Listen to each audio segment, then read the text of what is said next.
સ્વિટ્ઝરલેન્ડના પ્રખ્યાત ક્રાન્સ-મોન્ટાના સ્કી રિસોર્ટમાં નવા વર્ષની ઉજવણી દરમિયાન એક ભીષણ આગ ફાટી નીકળી હતી. આ દુર્ઘટનામાં મૃત્યુઆંક વધીને 47 પર પહોંચી ગયો હોવાની માહિતી પોલીસે આપી છે.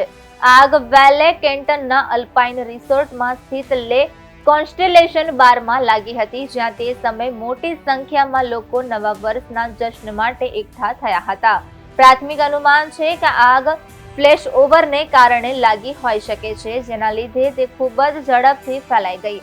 American national fire protection association મુજબ ફ્લેશ ઓવર ત્યારે થાય છે જ્યારે કોઈ બંધ જગ્યામાં ગરમ વાયુઓ છત સુધી પહોંચી જાય છે અને તાપમાન અચાનક એટલું વધી જાય છે કે ત્યાં રહેલી તમામ જ્વલનશીલ વસ્તુઓ એકસાથે સળગી ઉઠે છે.